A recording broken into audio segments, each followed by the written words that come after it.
Hello, everybody. It's Maddie Frank. I'm here today to give you a little overview of my favorite instrument that I own, the Omnichord, this darling little synthesizer. Here's some ASMR for you.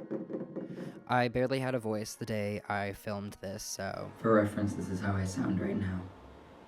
It's like worse than Bonnie from Family Guy. So we're not having that. I'm doing the audio separately. I'm still sick, which I don't know if you can hear in my voice right now. And I have a show on Sunday, so I'm hoping it clears up by then. But anyway, let's get into what the Omnichord is. So my Omnichord model is the OM84.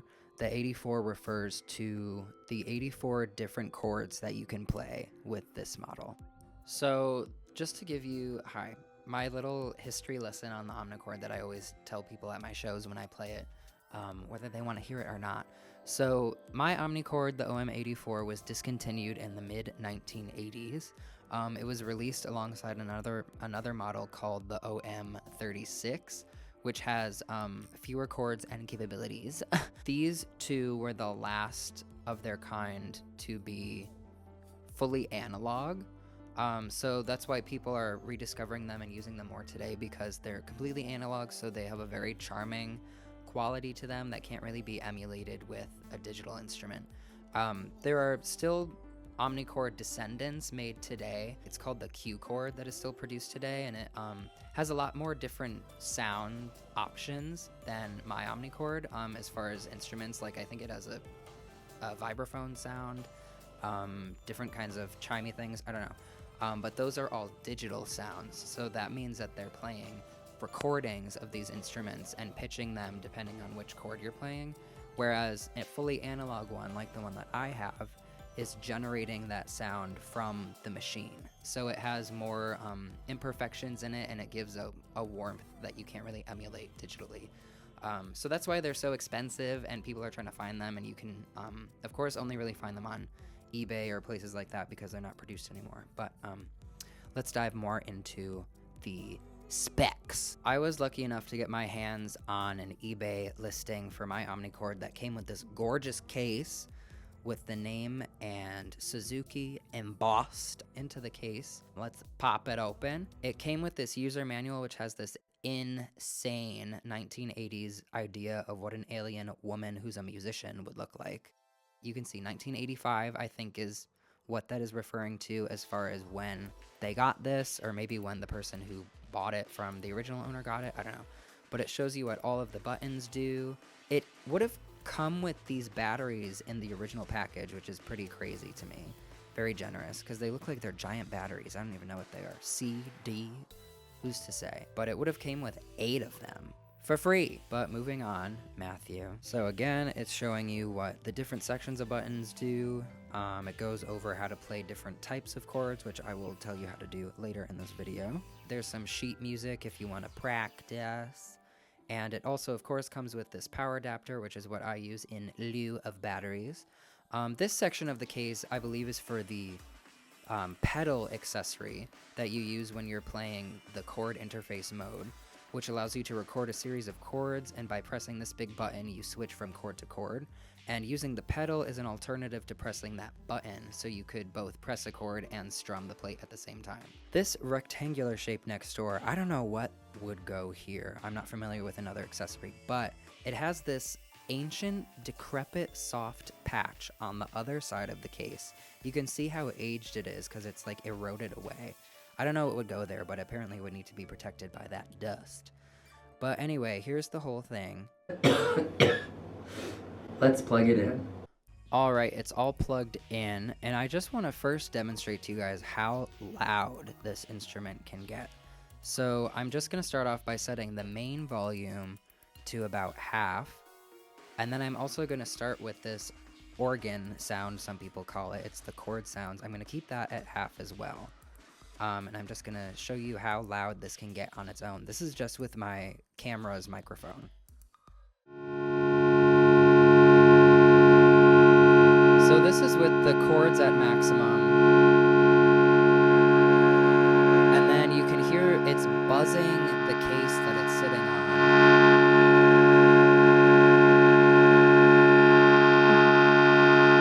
when it's at maximum master volume and maximum chord volume. Now, I like to use that little nub button a lot when I'm playing live to create these really cool, like, suddenly stopping effects to increase drama in the performance. So it's really handy if you have, especially if you have the strum plate going and it's set to its longest length, which I'll show you what that means in a minute.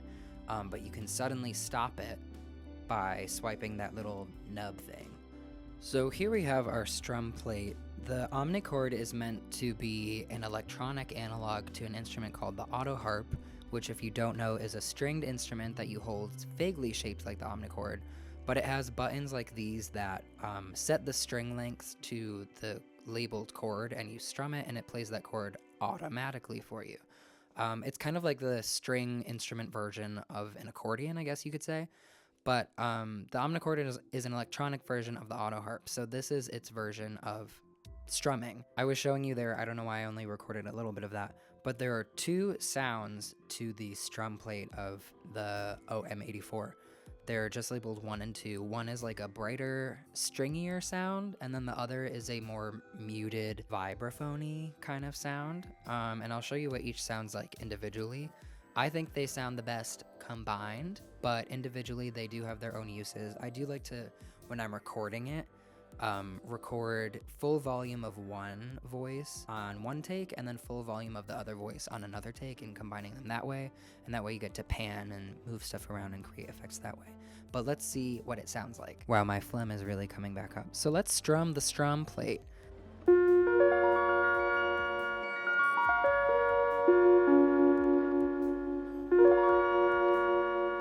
So that's a mixed sound. This is with the tinnier voice cranked up. I'm turning the dark tone all the way down. This is just the bright one. And then I'm shortening the sustain. And then let's hear just the dark tone by itself. It's pretty different. You can tell the difference more when it's sustained longer.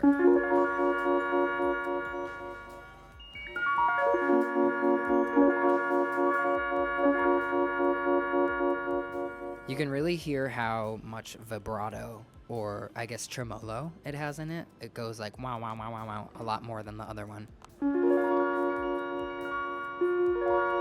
But I think it sounds best when they're mixed. Alright, so the next section here we have is the drum section. The Omnichord has an entire suite of pre-made drum patterns.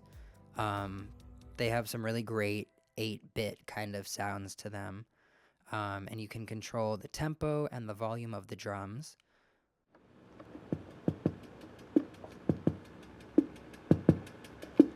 So let's check out one of our drum presets here.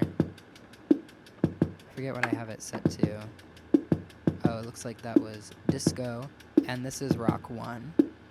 The button to the left switches between the upper and lower labels of genre.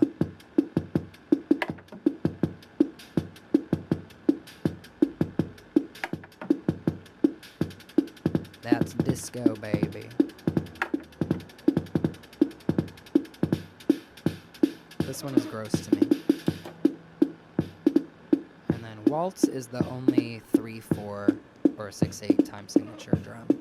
This button switches your chord instrument to an auto-generated bass pattern that changes depending on which drum setting you have.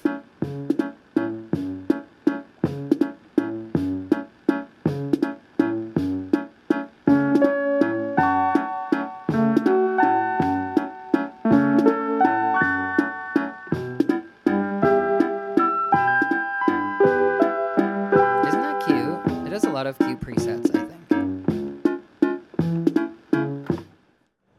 Now, this part of the Omnichord is the part that I know the least about, the chord memory interface. I usually only use it to use this tone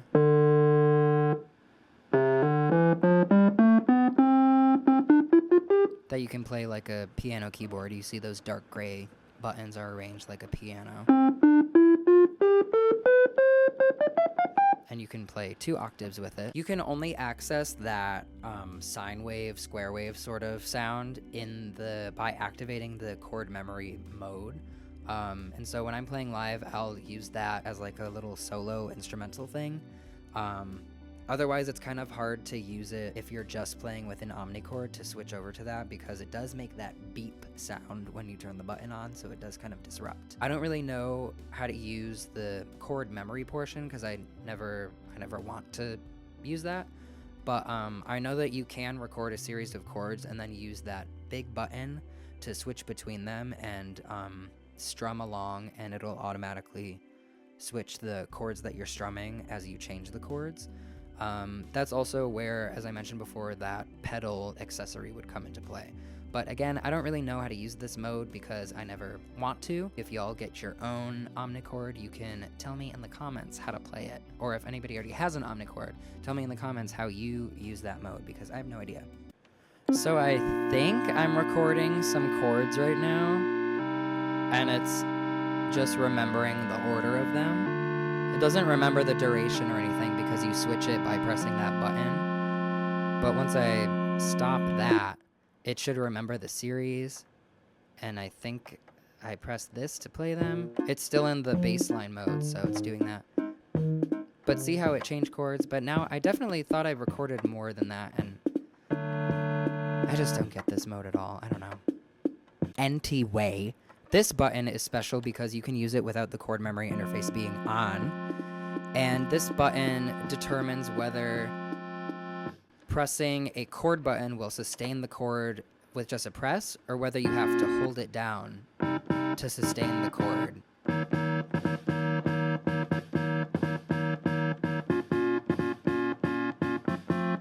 Yes. So this can be fun to make your own drum patterns using the drum sounds without using a preset. I'm going to demonstrate how I like to use the strum plate with this set such that you have to press the button to play the chord.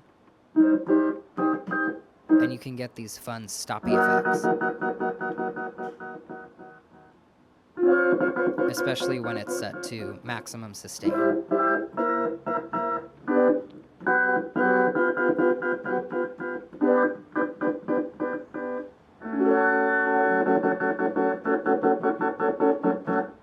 That's great. Yes. I like to play my Omnichord with my looping pedal station with effects, etc.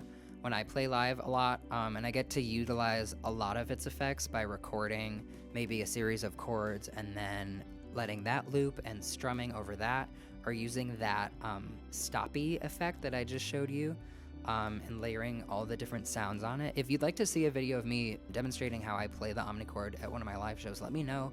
I think it'd be a lot of fun to show how creative you can be with all the different sounds that the Omnichord makes. Let me know in the comments. So this is an Omnichord. Let's talk about the chords. So again, mine is the OM84.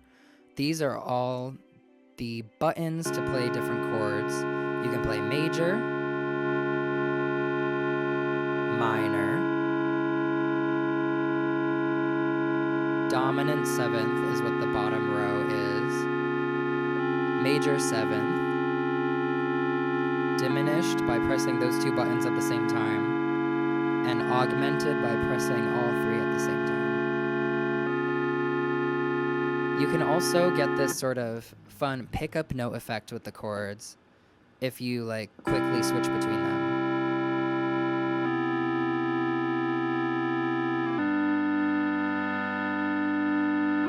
Or what is that called? Like a blues note, I guess is what you call it. So that's the gist of all the sounds the Omnichord can make. This is the back of it. That's where those nasty batteries would go. Again, it's the OM84. Here are some instructions about how not to leave it in a hot, hot car. This is a tuning key, so you can adjust its pitch. Mine is a little bit flat, but I think it's kind of cute that way, so I'm going to leave it. But yeah, this is the Suzuki Omnichord OM84 front and back edition. And hello. So this has been my little synopsis walkthrough overview of the Omnichord OM84. I hope you guys liked this video. I'm sorry again about my voice. I just felt like doing this, so I didn't want to wait for until I get better. But I hope you liked learning a little bit about this instrument. If there's anything about it that you like to do when you play your Omnichord that I didn't talk about, let me know. I would love to learn more about how to play this. I'm sure there's a lot more you can do with it than what I do. But at the same time, let me know if you would like to see what I do with it when I play it at my live shows. Again, I like to loop it a lot and use all the different sounds at once and make like a full band with just one instrument. So it's a lot of fun. But I hope you learned a lot about this instrument. It's really cute. Get your hands on one if you can. Go to like garage sales and estate sales because that's where you can get one for like 20 bucks. People don't know what it is and they just sell it to get rid of it. Let me know if there is any more Omnichord content you would like to see. I love to talk about this thing. I just love to talk and talk. Let me know. I hope you enjoyed this video and you learned something. And don't forget to subscribe to my channel. I make songs and I make music videos. My first ever music video is out for my song called Moth that features Omnichord. So if you want to hear Omnichord as it can exist in a pop song format, give that song a listen. It's on Spotify and wherever you can stream music. And watch the video. It's also on my channel. Subscribe for more. I'm working on lyric videos and other music videos, and I have an album coming out in the spring. So subscribe to stay updated with all that stuff. And thank you.